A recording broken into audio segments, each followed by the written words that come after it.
올해부터 제주에서는 학교 급식 종사자들이 방학 중에도 월급을 받는 상시근로 전환 제도가 전국 최초로 시행됩니다.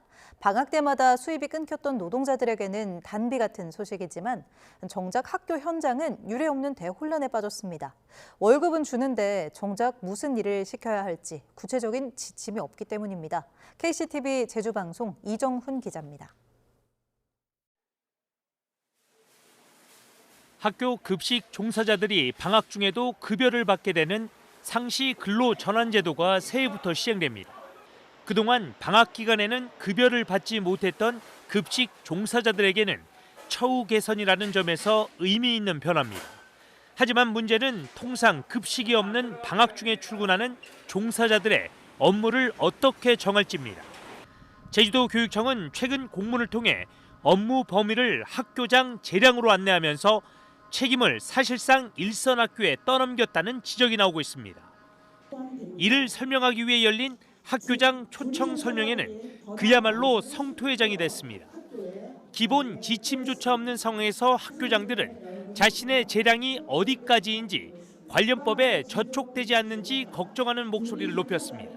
저희는 급식 종사자의 그런 여러 가지 안정적인 것도 하지만 그런 제도적인 것이 없이 저희 재량권을 어느 정도 발휘할 수 있을지 저는 초보 교장으로서 무척 걱정이 되기 때문에 이제 교육적 차원에서 시스템적으로 지원해 주시면 감사하겠습니다. 특히 협의를 통해 방학 중에도 급식을 실시할 수도 있다는 설명에는 강한 반발이 이어졌습니다. 일부 학교에서 급식 업무를 실시하고 다른 학교는 하지 않는다면 형평성 문제가 불거질 수 있다는 우려 때문입니다.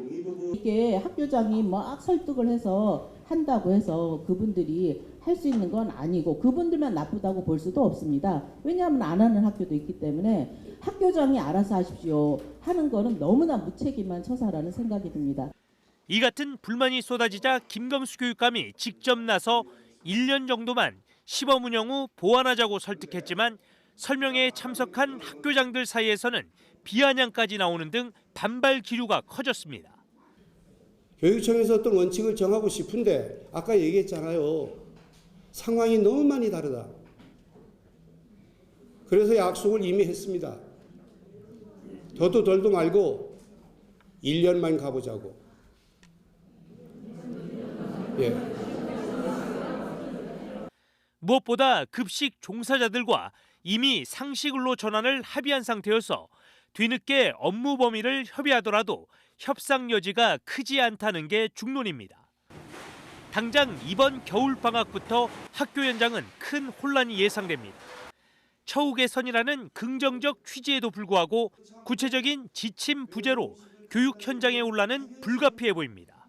제주도 교육청의 신속한 대책 마련이 시급합니다. KCTV 뉴스 이정훈입니다.